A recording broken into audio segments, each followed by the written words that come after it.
Séraphine de Kervael se tenait au bord du terrain qui n'appartenait à personne, face à l'homme qui avait détruit sa certitude d'un seul mot prononcé 5 ans plus tôt.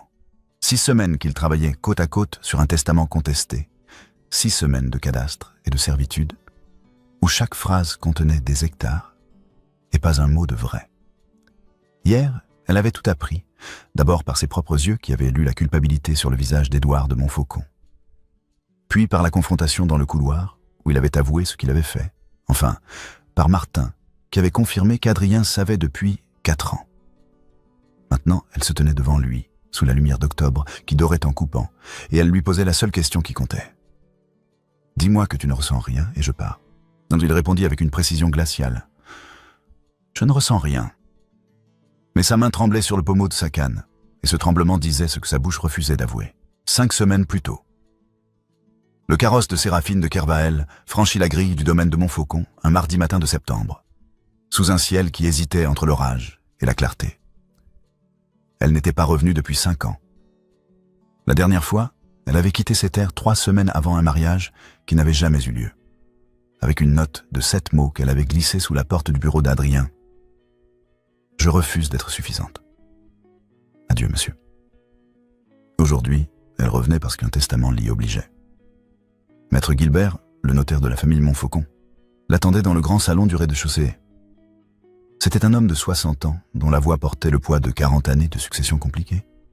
Il se leva lorsqu'elle entra, s'inclina avec la courtoisie exacte que requérait son rang, et lui indiqua un fauteuil près de la fenêtre. « Madame de Kervael, je vous remercie d'avoir fait le voyage.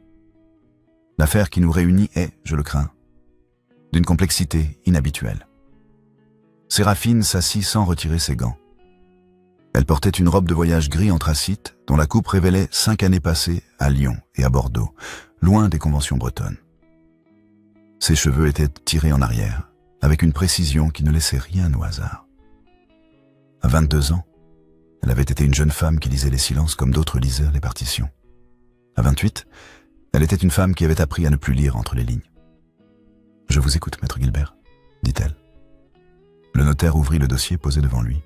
« Feu monsieur Henri de Kergrist, votre grand-oncle maternel, possédait une parcelle de terre située exactement à la frontière entre le domaine de Kervael et celui de Montfaucon. Cette parcelle fait l'objet d'un legs conjoint. Vous en héritez à parts égales avec monsieur le duc de Montfaucon. » Séraphine ne s'y a pas. « Vous voulez dire que Adrien de Montfaucon et moi sommes désormais copropriétaires d'un terrain. C'est exact. Et ce terrain est grevé de servitudes anciennes dont la résolution exige un travail cadastral approfondi. Monsieur votre grand-oncle a explicitement stipulé que la succession ne pourrait être close qu'après règlement complet de ces servitudes. J'estime que ce travail nécessitera environ 6 semaines de collaboration entre les 2 parties. 6 semaines. Le mot atterrit dans la pièce, comme quelque chose de lourd qu'on pose sur une table. « Monsieur le duc est-il informé de cette situation ?» demanda Séraphine. « Il l'est. Il sera présent à notre première session de travail demain matin. » Séraphine inclina la tête. « Très bien. J'occuperai l'aile nord, si cela ne pose pas de difficulté. Aucune difficulté, madame. Monsieur le duc réside dans l'aile est. Vous ne vous croiserez que lors de nos sessions de travail. » Ce qui aurait dû être rassurant ne l'était pas. Séraphine savait qu'une rencontre brève pouvait se supporter. 6 semaines de proximité forcée, c'était autre chose. C'était une sentence.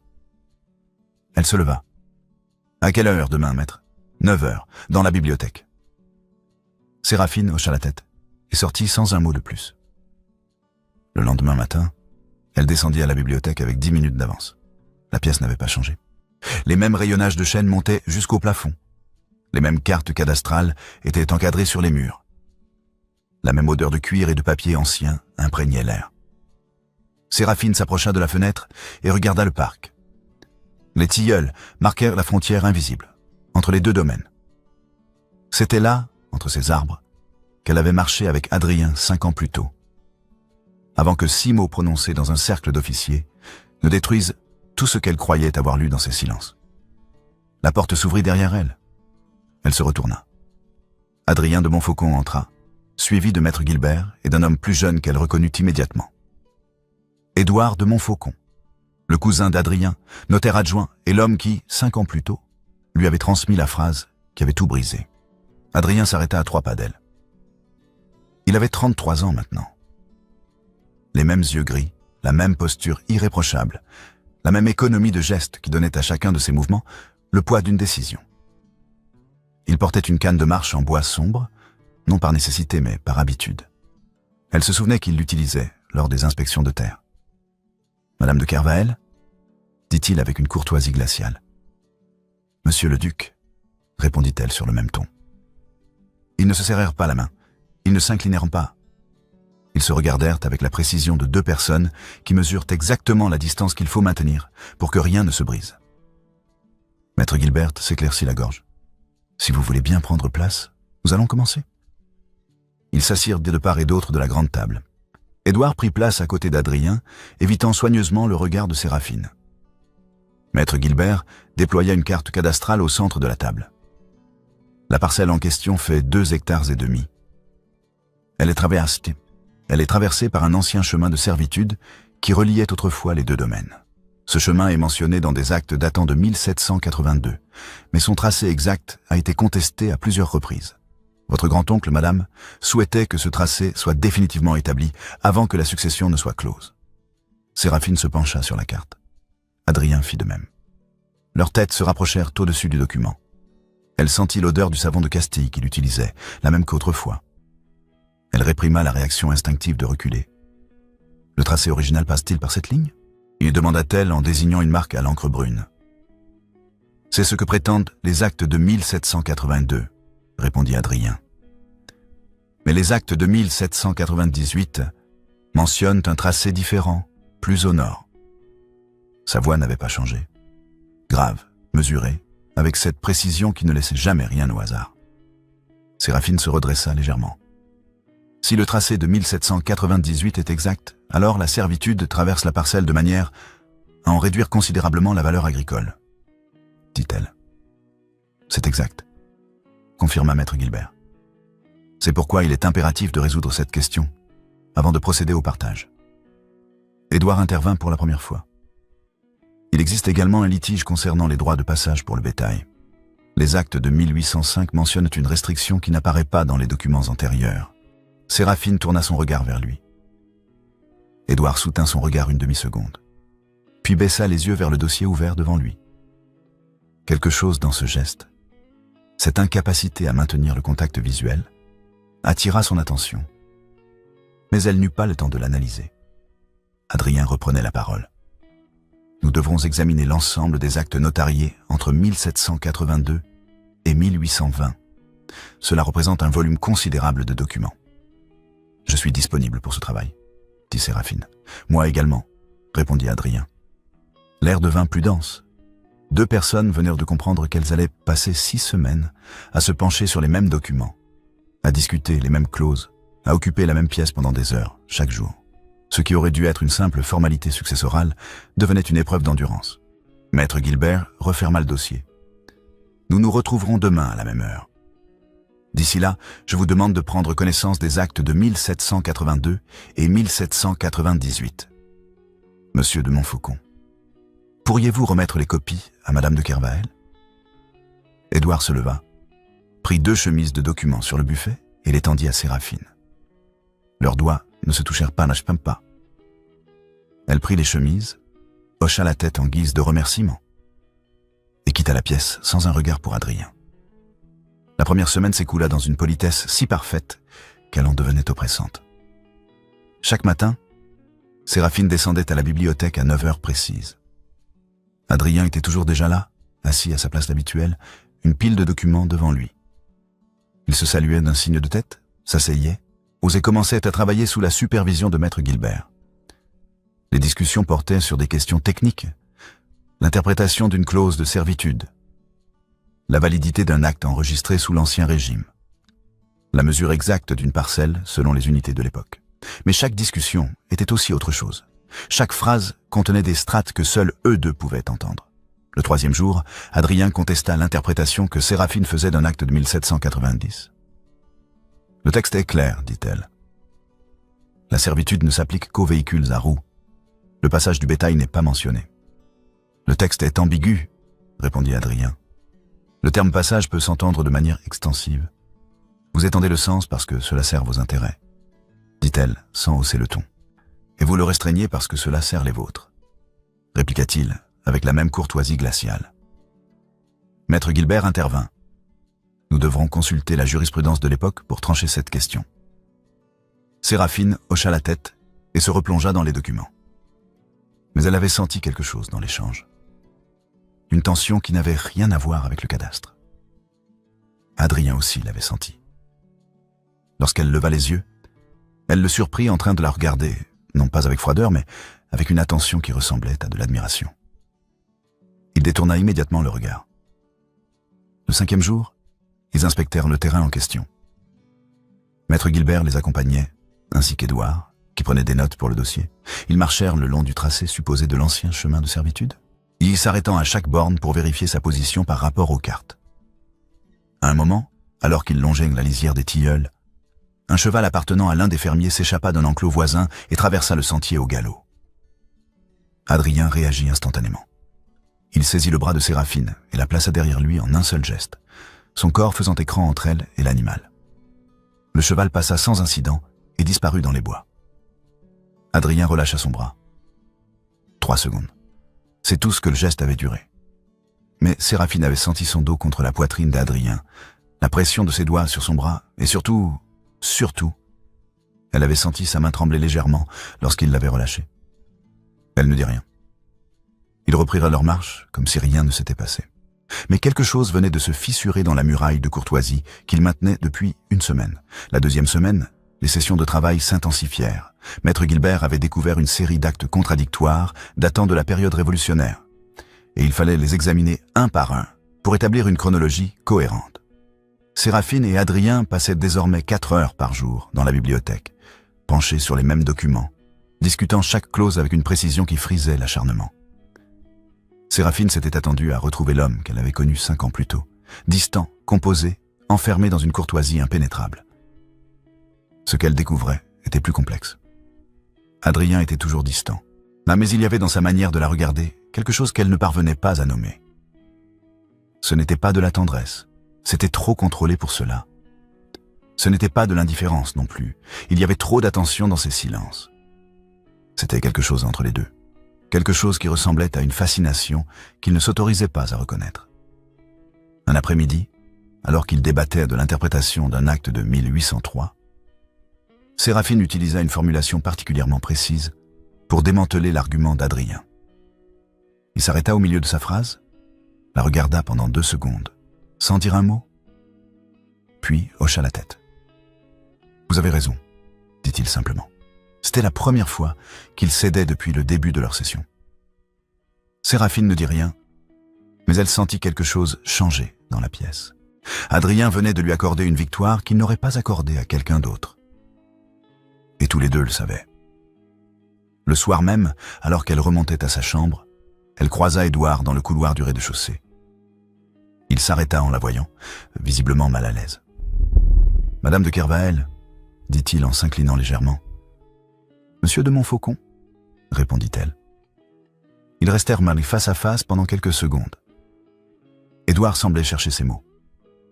Finalement, il dit « Je voulais vous dire que votre analyse des actes de 1803 était remarquable. Vous avez vu ce que nous avions tous manqué. » Séraphine le regarda attentivement. Il y avait quelque chose dans sa voix, une nervosité qu'elle n'avait pas remarquée auparavant. Quelque chose qui ressemblait à de la culpabilité. Elle répondit brièvement. « Merci. » Édouard hocha la tête et s'éloigna rapidement, comme s'il ne supportait pas de rester plus longtemps en sa présence. Séraphine monta l'escalier lentement. Quelque chose venait de se produire, mais elle ne savait pas encore quoi. Pendant 5 ans, elle s'était entraînée à ne plus lire entre les lignes, à ne plus chercher des significations cachées dans les gestes et les silences. Mais quelque chose en elle, une capacité qu'elle croyait morte, commençait à se réveiller. La 3e semaine commença par une découverte inattendue. Maître Gilbert avait retrouvé dans les archives départementales un acte de 1788 qui n'avait jamais été versé au dossier familial. Cet acte modifiait substantiellement les conditions de la servitude et remettait en question toute l'interprétation qu'ils avaient constatée construite jusqu'alors. Cela signifie que nous devons reprendre l'analyse depuis le début, dit Adrien après avoir lu le document. Pas nécessairement, répondit Séraphine. Si cet acte de 1788 a été enregistré mais jamais appliqué, alors il n'a aucune valeur juridique. Il faut vérifier s'il y a eu exécution effective. Adrien la regarda avec une attention accrue. Comment proposez-vous de vérifier cela? En examinant les registres de passage. Si la servitude telle que définie dans l'acte de 1788 avait été appliquée, il devrait y avoir des traces dans les registres des péages locaux. Maître Guilbert hocha la tête. C'est une excellente suggestion. Monsieur de Montfaucon, pourriez-vous vous rendre aux archives du bourg de Main pour consulter ces registres? Adrien accepta. Puis, après une hésitation imperceptible, il ajouta. Madame de Kervael, accepteriez-vous de m'accompagner? Votre connaissance des registres de l'époque révolutionnaire serait précieuse. Séraphine sentit tous les regards se tourner vers elle. Édouard, en particulier, la fixait avec une intensité qui la mit mal à l'aise. Elle hésita. Passer une journée entière seule avec Adrien, loin de la supervision de Maître Guilbert, c'était prendre le risque de briser l'équilibre fragile qu'ils avaient construit. Mais refuser aurait été reconnaître qu'elle ne pouvait pas supporter sa proximité, et cela, elle ne le ferait pas. Elle accepta d'un ton neutre. « J'accepte. » Le lendemain matin, ils partirent ensemble dans le cabriolet d'Adrien. Le trajet jusqu'au bourg prenait 1 heure. Pendant les 20 premières minutes, aucun d'eux ne parla. Miss Adrien conduisait avec la même précision qu'il mettait dans tout ce qu'il faisait. Séraphine regardait le paysage défiler, les champs, les haies, les chemins qu'elle avait parcourus 5 ans plus tôt quand elle croyait encore qu'elle allait devenir duchesse de Montfaucon. Finalement, Adrien brisa le silence. « Vous avez changé. Ce n'était pas une question. C'était une constatation. » Séraphine tourna la tête vers lui. « 5 ans, c'est long. Vous êtes plus aiguisé, dit-il en cherchant le mot juste.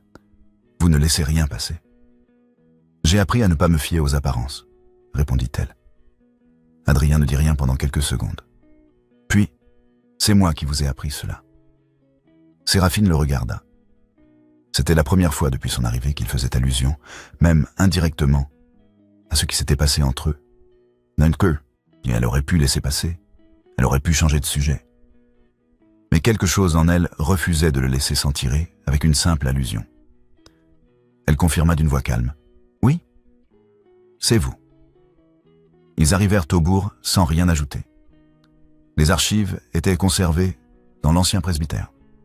L'archiviste, un homme âgé qui connaissait Adrien depuis l'enfance, les installa dans une petite salle où étaient entreposés les registres de péage.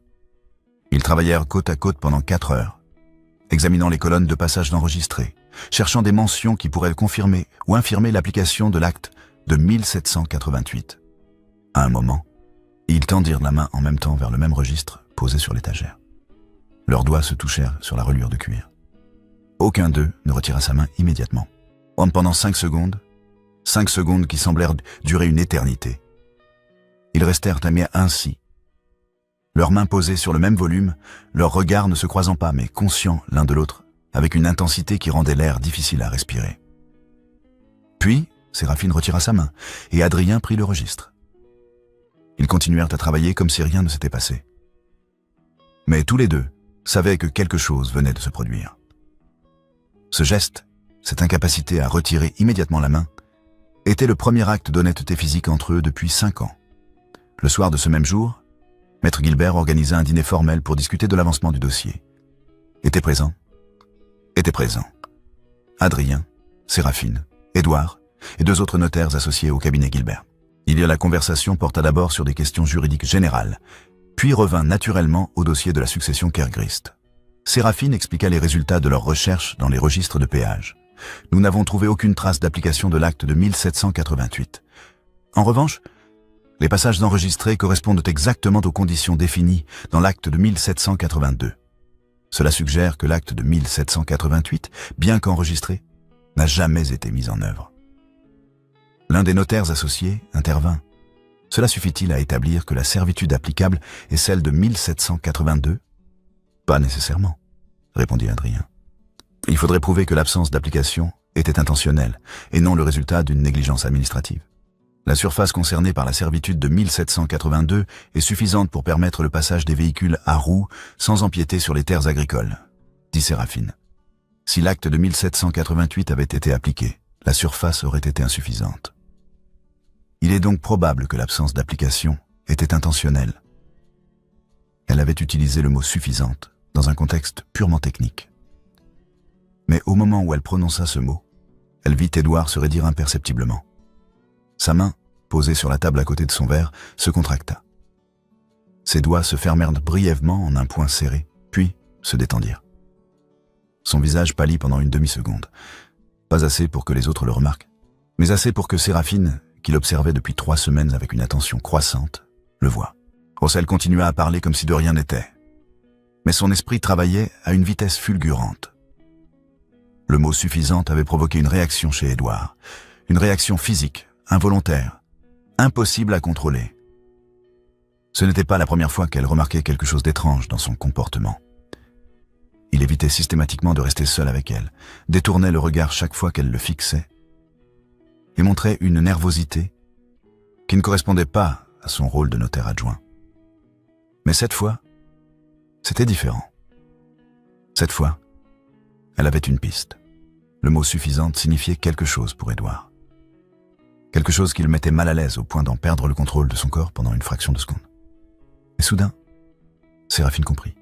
5 ans plus tôt, son Édouard lui avait transmis une phrase prononcée par Adrien au cercle des officiers. Elle est convenable. C'est suffisant. 6 mots qui avaient terme et détruit son engagement, sa confiance, sa certitude d'avoir été aimé.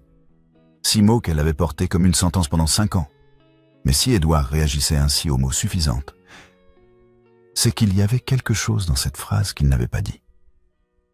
Quelque chose qu'il avait gardé pour lui. Quelque chose qui le rongeait encore 5 ans plus tard. Séraphine termina son explication et se tut. Le dîner continua. Mais elle ne voyait plus les autres convives, n'entendait plus les conversations. Elle venait de retrouver quelque chose qu'elle croyait avoir perdu pour toujours. Sa capacité à lire ce que les gens ne disaient pas. Pendant 5 ans, au cas elle s'était convaincue qu'elle avait imaginé ce qu'elle voyait dans les regards d'Adrien, qu'elle avait inventé l'amour qu'elle croyait lire dans ses silences.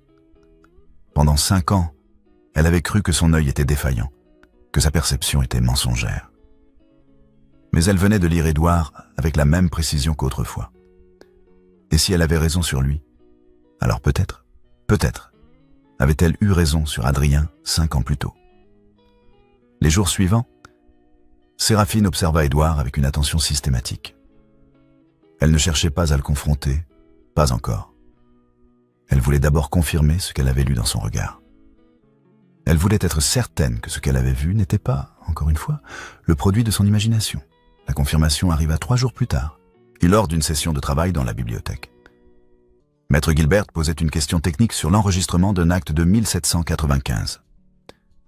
Édouard répondit, puis ajouta, comme en passant, « Cette affaire a été mal transmise dès le début.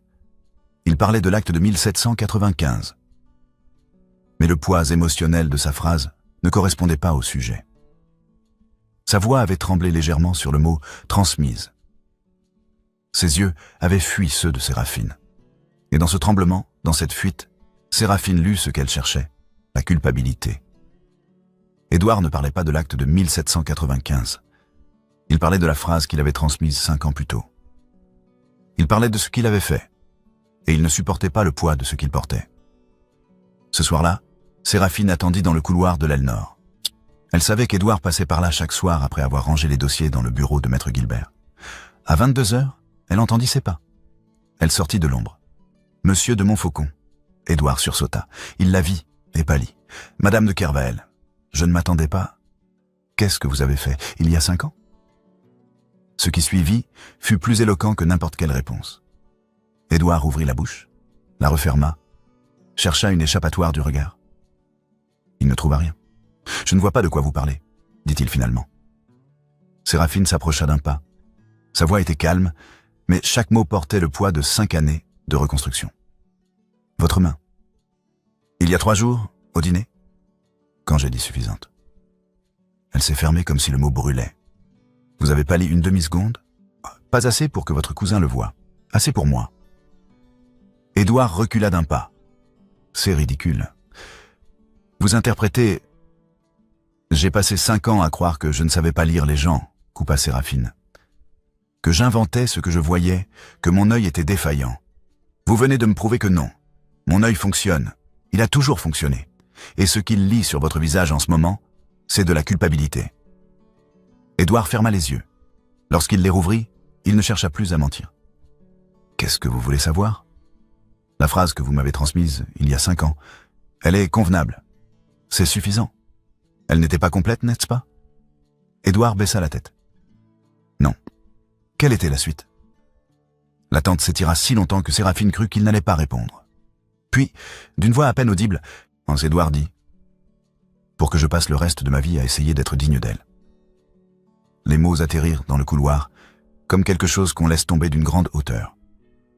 Séraphine ne bougea pas. Elle ne dit rien. Elle se contenta de regarder Édouard, et dans son regard, il lut ce qu'elle pensait. 5 ans. 5 ans de sa vie reconstruite sur une phrase amputée. « Pourquoi ?» demanda-t-elle finalement. Édouard releva la tête. Ses yeux étaient brillants. « Parce que je vous aimais aussi. Et que vous regardez l'épouser avec cette phrase dans la bouche, la vraie phrase, c'était plus que ce que je pouvais supporter. Alors j'ai coupé. J'ai pris des ciseaux et j'ai coupé la moitié, qui rendait tout impossible. » Séraphine le regarda pendant quelques secondes. Ce qu'elle voyait n'était pas un monstre. C'était un homme dont la blessure avait produit une autre blessure. Dans une autre histoire, Édouard aurait été le héros. Dans celle-ci, il était l'instrument d'une destruction qu'il n'avait pas mesurée. « Est-ce qu'il sait ?» demanda-t-elle. « Ce que vous avez fait, est-ce qu'Adrien sait ?» Édouard ne répondit pas, mais son silence était une réponse. « Est-ce qu'il sait ?» répéta Séraphine, et cette fois sa voix était tranchante. « Je ne... Ne mentez pas. Pas maintenant. Pas après ce que vous venez de me dire. » Édouard détourna le regard. « Je ne sais pas. Je ne lui ai jamais dit. » Mais Séraphine voyait qu'il mentait. Ou plutôt, et c'était pire, qu'il se mentait à lui-même. Il y avait quelque chose qu'il ne disait pas, quelque chose qu'il ne voulait pas dire. Elle tourna les talons et s'éloigna dans le couloir, sans un mot de plus. Le lendemain matin, Séraphine ne descendit pas à la bibliothèque. Elle envoya un mot à Maître Gilbert pour s'excuser, un léger malaise, rien de grave. Elle reprendrait le travail le surlendemain. Ce n'était pas un malaise. C'était le besoin impérieux de mettre de l'ordre dans ce qu'elle venait d'apprendre. La phrase avait une deuxième moitié. Adrien ne l'avait pas réduite à convenable et suffisant. Il avait dit qu'il voulait passer le reste de sa vie à essayer d'être digne d'elle. Édouard avait coupé cette partie. Édouard avait amputé la vérité parce qu'il l'aimait et que cette vérité lui était insupportable. Mais une question demeurait, plus importante que toutes les autres. Est-ce qu'Adrien savait ce qu'Édouard avait fait? Si Adrien ne savait pas, s'il avait passé 5 ans à croire que Séraphine était partie sans raison, soit pour une raison qu'il ne comprenait pas, alors la faute reposait entièrement sur Édouard. Adrien était une victime au même titre qu'elle. Mais si Adrien savait, s'il avait découvert à un moment ou un autre ce qu'Édouard avait fait et qu'il n'avait rien dit, qu'il ne l'avait pas contacté, qu'il l'avait laissé reconstruire sa vie sur une demi-vérité, alors la géométrie morale changeait du tout au tout. Alors Adrien n'était pas un homme aveugle à son propre cœur. Il était un homme qui avait choisi le silence parce que la vérité était inconfortable. Séraphine devait savoir. Et il n'y avait qu'une personne qui pouvait lui dire « Martin, le valet d'Adrien, l'homme qui était présent au cercle des officiers 5 ans plus tôt, lorsque la phrase avait été prononcée, elle le trouva dans les écuries en fin d'après-midi. » Martin avait 60 ans, une loyauté indéfectible envers la famille Montfaucon et une discrétion légendaire. Lorsqu'il vit Séraphine approcher, il s'inclina respectueusement. « Madame de Kervael, que puis-je faire pour vous ?» Séraphine ne tourna pas autour du pot. « Il y a 5 ans, vous étiez au cercle des officiers lorsque monsieur le duc a prononcé une phrase à mon sujet. Vous étiez présent lorsque monsieur Édouard de Montfaucon a entendu cette phrase. Je veux savoir ce qui s'est passé ensuite. » Martin ne s'y a pas. « Je ne suis pas sûr de comprendre, madame. » « Si, » dit Séraphine. « Vous comprenez parfaitement, et je vous demande de me dire la vérité. Est-ce que monsieur le duc sait ce que son cousin a fait? Est-ce qu'il sait qu'Édouard ne m'a transmis que la moitié de la phrase ?» L'hésitation de Martin dura longtemps, trop longtemps. Séraphine comprit avant même qu'il ne parle. « Je lui ai dit, madame, » dit finalement Martin. « 1 an après votre départ, il a su. Les mots s'enfoncèrent dans la poitrine de Séraphine comme quelque chose de froid et de lourd. Adrien savait. Depuis 4 ans, Adrien savait. Et il n'avait rien fait. Il a su, répéta-t-elle, et sa voix était étrangement calme. Et il n'a rien dit. Il ne m'a pas écrit. Il ne m'a pas contacté. Il m'a laissé croire que j'avais inventé ce que je voyais dans ses yeux. Martin ne répondit pas. Il n'y avait rien à répondre. Séraphine hocha la tête. Merci, Martin. Elle repartit vers le château d'un pas lent. Quelque chose en elle venait de se briser. Non pas son cœur, mais quelque chose de plus profond. La question n'était plus « est-ce qu'il m'aimait ?» La réponse à cette question, elle l'avait maintenant. Il l'aimait. Il avait prononcé la phrase complète devant une salle d'officiers. Il avait dit qu'il voulait passer sa vie à être digne d'elle. La question était maintenant, pourquoi son orgueil avait-il valu plus que sa douleur? La 5e semaine commença dans un silence différent. Séraphine reprit les sessions de travail dans la bibliothèque. Mais quelque chose avait changé dans sa manière de regarder Adrien. Elle ne le regardait plus avec la courtoisie glaciale des 4 premières semaines. Elle le regardait avec les yeux qui lisaient. Et ce qu'il lisait le terrifiait. Adrien le sentit dès la première session. Séraphine ne disait rien de différent, ne faisait rien de différent. Mais son regard avait changé. C'était le regard qu'elle avait à 22 ans, avant qu'il ne détruise sa confiance en sa propre perception. C'était le regard qui voyait ce qu'il ne disait pas, qui lisait entre les lignes, qui comprenait les silences mieux que les mots. Et Adrien comprit qu'elle savait. Il ne savait pas comment elle avait découvert. Il ne savait pas si Martin avait parlé, ou si Édouard avait craqué, ou si elle avait simplement lu la vérité dans leur regard comme elle savait le faire autrefois. Mais il savait qu'elle savait, et cela changeait tout. Le 3e jour de cette 5e semaine, après la session de travail, Séraphine resta dans la bibliothèque, alors que Maître Gilbert et Édouard quittèrent la pièce. Adrien rangea lentement ses documents, conscient qu'elle attendait qu'il soit n'importe seul. Lorsque la porte se referma, Séraphine dit « Je pars dans 1 semaine ». Adrien se tourna vers elle. « Le dossier ne sera pas terminé. Je signerai une procuration. Vous pourrez finaliser seul. Pourquoi ?» Séraphine le regarda. « Parce que je ne peux pas rester ici en sachant ce que je sais maintenant. » Adrien ferma les yeux brièvement. « Qu'est-ce que vous savez ?»« Tout. » La phrase complète. « Ce qu'Édouard a fait. Et surtout, ce que vous avez choisi de ne pas faire. » Adrien posa ses mains sur le dossier de la chaise devant lui. Ses doigts se crispèrent sur le bois. « Martin vous a parlé ?»« Oui.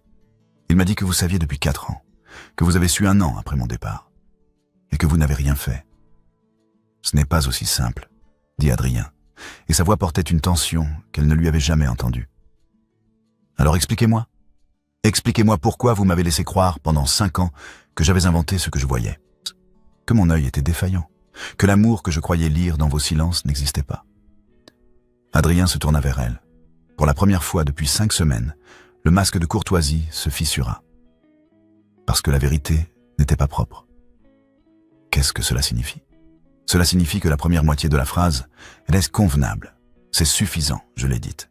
Ce n'est pas Édouard qui l'a inventé, c'est moi. Devant une salle d'hommes. Et même si la 2e moitié était la vérité, elle était attachée à la première. Pour vous donner la 2e moitié, il fallait admettre que la première existait. Séraphine le regarda sans ciller. Et vous avez préféré le silence. J'ai préféré le silence parce que le silence était propre. La vérité ne l'était pas. Vous avez choisi le silence pendant que je reconstruisais ma vie sur la certitude d'avoir mal lu. Sur la conviction que j'avais inventé ce que je voyais dans vos yeux. Il confirma d'un mot. Oui. Le mot tomba entre eux comme quelque chose de définitif. Séraphine hocha lentement la tête. Alors nous n'avons plus rien à nous dire. Elle quitta la bibliothèque sans un regard en arrière. Les jours suivants passèrent dans un silence lourd. Séraphine continuait à assister aux sessions de travail, mais elle ne parlait qu'à Maître Gilbert. Elle ne regardait plus Adrien. Elle avait fait ce qu'elle était venue faire. Elle avait retrouvé la vérité. Elle avait confirmé que son œil fonctionnait, qu'elle n'avait pas inventé l'amour qu'elle avait lu 5 ans plus tôt.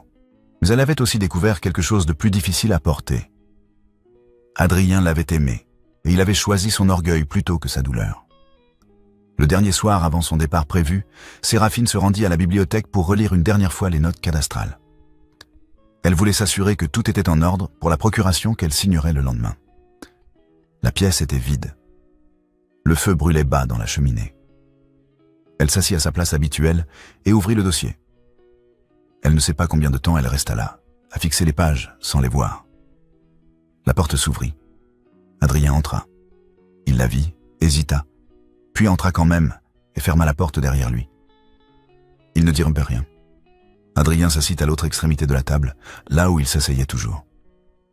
Le feu continuait à baisser. Aucun d'eux ne se leva pour ajouter du bois. Le froid commença à entrer dans la pièce, lentement d'abord, puis de manière plus sensible. Séraphine frissonna légèrement, mais ne bougea pas. Adrien non plus. Ils restèrent assis dans le froid qui montait, dans le silence qui disait ce qu'aucun mot ne pouvait dire. C'était plus honnête que le feu. Le feu aurait été un mensonge. Il aurait suggéré un confort, une chaleur qui n'existait plus entre eux. Nense. Le froid était la vérité. 1 heure passa. Puis une autre. Finalement, Séraphine se leva. Adrien leva les yeux vers elle. Elle le regarda une dernière fois. « Demain, je pars » dit-elle. Il répondit simplement « Je sais ». Elle quitta la bibliothèque. Adrien resta seul dans le froid. Et le lendemain était une journée d'octobre où la lumière avait cette qualité dorée qui coupe en même temps qu'elle éclaire. Séraphine devait signer la procuration à 10 heures, puis partir immédiatement après. Son carrosse était prêt dans la cour. Ses malles étaient chargés. Mais avant de partir, elle avait une chose à faire. Elle descendit au terrain limitrophe entre les 2 domaines. C'était là, entre les tilleuls, qu'elle avait marché avec Adrien 5 ans plus tôt. C'était là qu'elle avait cru lire dans ses silences un amour qu'il ne savait pas dire. Et c'était là qu'elle voulait lui poser la dernière question. Elle savait qu'il viendrait. Elle avait envoyé un mot par Martin, le terrain limitrophe. 15 heures. Rien de plus. Adrien comprendrait. À 15 heures, elle était debout près de la borne cadastrale qui marquait la frontière invisible entre les 2 domaines. Le vent soufflait doucement entre les tilleuls. L'odeur de terre humide et de feuilles mortes montait du sol. Adrien apparut entre les arbres. Il portait sa canne de marche. Il s'arrêta de l'autre côté de la frontière, à 3 pas d'elle. « Je pars demain », dit Séraphine. Il répondit calmement. « Je sais. Avant de partir, j'ai besoin d'une chose. » Adrien ne dit rien. Il attendit. Séraphine le regarda dans les yeux. « Dis-moi que tu ne ressens rien et je pars. » L'attente qui suivit sembla ne jamais devoir finir. Adrien la regardait avec une intensité qui aurait pu briser quelque chose si l'un d'eux avait détourné les yeux. Mais aucun d'eux ne détourna les yeux. Puis Adrien dit, avec une précision glaciale, « Je ne ressens rien. » Ah, c'était parfait. C'était impeccable. 5 ans de pratique, 5 ans de composition, 5 ans à construire des murs si hauts que rien ne pouvait les franchir. Mais sa main droite, celle qui tenait la canne, tremblait. Un tremblement fin, presque imperceptible. Mais impossible à cacher. Le bois de la canne amplifiait ce que la voix refusait d'avouer. « Alors pourquoi trembles-tu » Adrien baissa les yeux vers sa main. Le tremblement ne cessait pas. « Je tremble parce qu'il fait froid, » dit-il. « Il fait froid depuis 5 semaines, » répondit Séraphine. « Tu n'as jamais tremblé. » Adrien ne répondit pas. Le tremblement continuait. C'était comme si son corps refusait de mentir même si sa bouche le pouvait. Séraphine fit un pas vers lui. J'ai parlé à Édouard. Quelque chose dans le visage d'Adrien, la mâchoire, les yeux, cessa de se composer. Il m'a dit ce qu'il a fait. Les 6 mots. La moitié qu'il a coupée. L'air devint si dense qu'on aurait pu le toucher. Et j'ai parlé à Martin. Maintenant, le mur se fissura vraiment. Parce que Martin signifiait qu'elle savait qu'il savait. Martin t'a dit, commença Adrien, qu'il t'a tout raconté, il y a 4 ans, et que tu n'as rien fait. Adrien ferma les yeux. Lorsqu'il les rouvrit, quelque chose en lui avait cédé. La question n'est pas « est-ce que tu m'aimais ?» dit Séraphine. La phrase de Martin me l'a confirmé. La question est « pourquoi ton orgueil valait plus que ma douleur ?» Ce n'était pas de l'orgueil, dit Adrien, et sa voix tremblait maintenant autant que sa main. Alors quoi? De la honte? Le mot tomba entre eux comme quelque chose qu'on pose sur une table après l'avoir porté trop longtemps. Mais Séraphine le regarda sans comprendre. De la honte? La première moitié, elle est convenable, c'est suffisant, je l'ai dite. Ce n'est pas Édouard qui l'a inventé, c'est moi. Devant une salle d'hommes. Parce que dire ce que je ressentais devant des hommes me terrifiait plus que le silence. Et la deuxième moitié, c'était la vérité. Mais elle était attachée à la première. Et la première était un bouclier. Pour te donner la seconde, il fallait admettre que la première existait, que j'avais eu besoin d'un déguisement pour parler de toi. Que l'amour que je portais me faisait assez honte pour le cacher derrière de l'ironie. Il s'arrêta. Sa main tremblait toujours. Alors j'ai choisi le silence. Parce que le silence est propre. Et la vérité ne l'était pas. Séraphine le regarda. Tu as choisi le silence pendant que je reconstruisais ma vie sur la certitude d'avoir mal lu. Que tout ce que je croyais voir, ta façon d'incliner la tête, le silence entre nous, ta main qui cherchait la mienne, était une invention. Ton silence m'a volé la confiance dans mes propres yeux.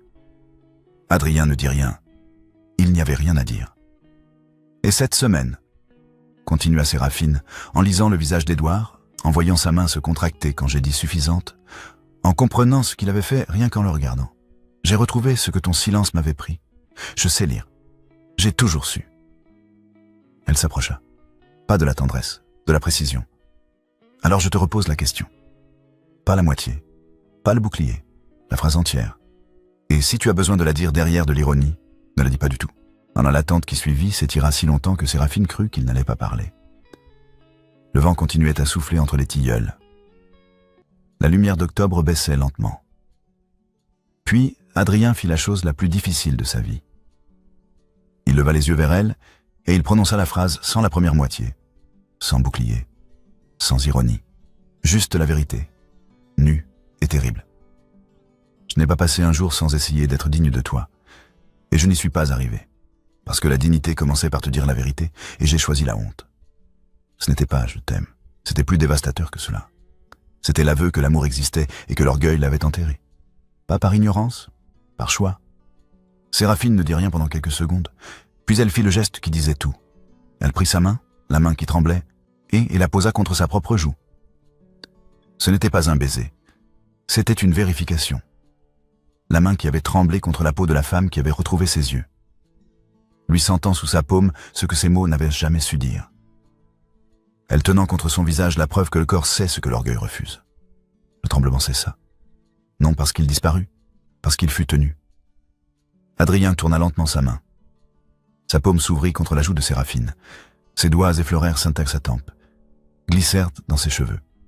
Elle ferma les yeux et inclina son visage vers le contact, comme quelqu'un qui confirme que ce qu'il voit est réel. Puis, elle ouvrit les yeux, et leurs regards se croisèrent. Adrien se pencha lentement. Séraphine ne recula pas. Leurs lèvres se touchèrent, d'abord légèrement, comme une question, puis avec plus de certitude, comme une réponse. Ce n'était pas le baiser de deux personnes qui découvraient l'amour, c'était le baiser de deux personnes qui relisaient un texte qu'elles avaient cru avoir mal lu la première fois. Lent, précis, chargé de 5 années de silence et de la certitude retrouvée que ce qu'elles avaient vu autrefois était vrai. Lorsqu'ils se séparèrent, Adrien garda sa main contre le visage de Séraphine. Elle garda la sienne posée sur son poignet, sentant sous ses doigts le pouls qui battait trop vite pour un homme qui prétendait ne rien ressentir. « Je pars demain », dit-elle doucement. Il répondit fermement. « Non, tu ne pars pas. Le carrosse est prêt. Mes malles sont chargées. Alors décharge-les. » Séraphine le regarda. « Pourquoi resterai-je ? Parce que nous n'avons pas fini. Mais parce que la phrase a été coupée il y a 5 ans et qu'il nous faudra du temps pour la finir.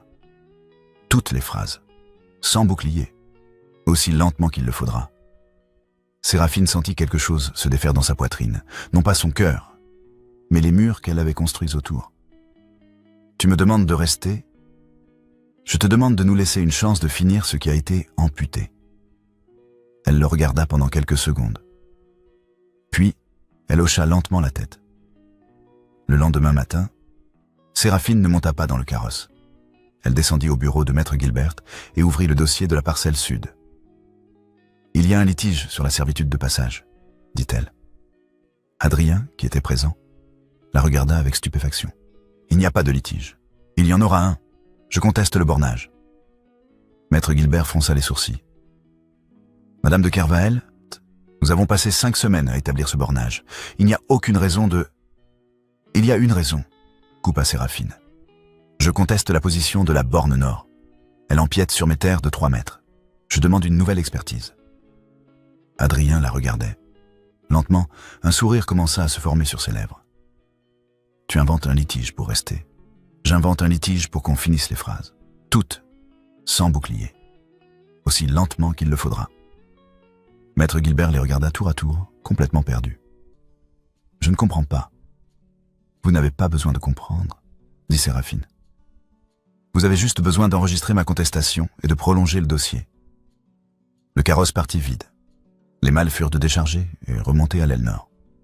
Et dans le terrain limitrophe, entre les tilleuls qui marquèrent la frontière invisible entre les 2 domaines, quelqu'un plaça un banc de pierre. Le banc était positionné exactement sur la frontière. Une moitié dans le domaine de Kervael, l'autre moitié dans celui de Montfaucon. Là où une personne s'asseyait, elle appartenait aux 2 terres en même temps. Les semaines qui suivirent ne ressemblèrent à aucune des précédentes. Séraphine et Adrien continuaient à travailler sur le dossier cadastral. Mais maintenant, les sessions dans la bibliothèque étaient ponctuées de silences différents. Des silences où ils se regardaient, sans chercher à dissimuler ce qu'ils voyaient. Des silences où la main d'Adrien se posait sur celle de Séraphine lorsqu'ils examinaient le même document. Ensuite, des silences où elle laissait sa tête reposer contre son épaule lorsque la fatigue devenait trop lourde. Ils marchaient ensemble sur le terrain limitrophe chaque après-midi. Ils s'asseyaient sur le banc de pierre et ils finissaient les phrases. Toutes les phrases qui avaient été coupées, tronquées, enfouies sous 5 ans de silence. Un soir, alors qu'ils étaient assis sur le banc et que la lumière d'octobre déclinait entre les tilleuls, Adrien dit « J'ai gardé ta note ?» Séraphine tourna la tête vers lui. « Quelle note ?»« Celle que tu as glissée sous ma porte il y a 5 ans. Je refuse d'être suffisante. »« Adieu, monsieur. Je l'ai gardée dans le tiroir de mon bureau. Je la lisais comme un texte chiffré dont je n'avais pas la clé. Et maintenant je comprends. Le mot suffisante était un écho. Tu me renvoyais ma propre phrase. Mais je ne savais pas que tu n'avais entendu que la moitié. » Séraphine posa sa tête contre son épaule. « Je vais t'écrire une nouvelle note. » Qu'est-ce qu'elle dira ? « Je refuse d'être suffisante. Je serai tout. » « Bonsoir, Adrien. » Adrien sourit. Il prit sa main et la porta à ses lèvres. « Bonsoir, Séraphine. » 3 mois plus tard, le litige cadastral était toujours en cours.